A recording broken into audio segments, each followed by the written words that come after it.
For what purpose does the gentleman from Utah seek recognition? Mr. Speaker, I have a motion at the desk. The clerk will report the motion.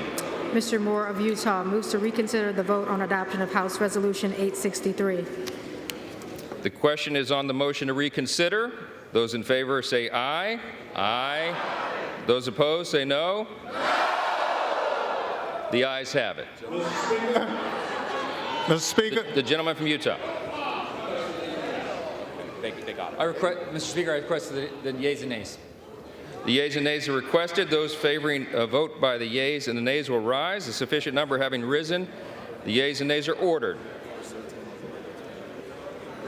Pursuant to Clause 8 of Rule 20, further proceedings on this question are postponed.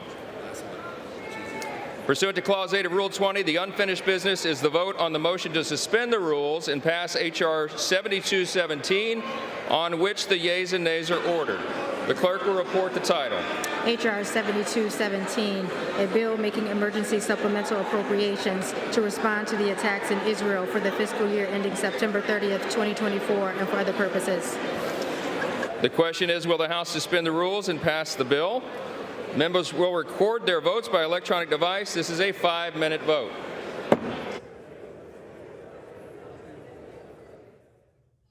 So we have been listening to House Speaker Mike Johnson, who just gabbled out this particular vote, which appears to have failed. We were at that tie, 215, but when he called the final tally, he said 214 yeas, 216 nays. The resolution is not adopted. You also heard a motion to reconsider that was made by a member, but that did not proceed. And so now they are moving on to other business, including taking account of an Israel aid bill that is now kind of their next order of business. I want to go back to you, Nicole Sganga. I mean, we saw the tally kind of move with our own eyes there, kind of going back and forth. It looked like it was right on the verge of passing. What do you think happened here? Yeah, I mean, really underscoring, Nicole, what a slim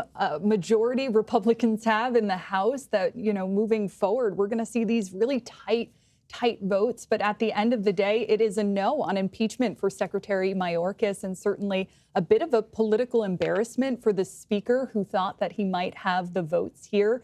We've seen these impeachment proceedings playing out. I think Republicans felt that in an election year to put the Biden administration's policies on trial would be politically a fruitful move. And so, you know, we should expect to hear from the DHS secretary later today, but certainly a consequential vote, if not a historic one here. Yeah, certainly a lot of buildup to this, but some deflation towards the end, and we'll see whether or not House Republicans decide to move forward and bring this up again. We do know they called many members back just to be a part of this vote. Nicole Sganga, we thank you so much for joining us.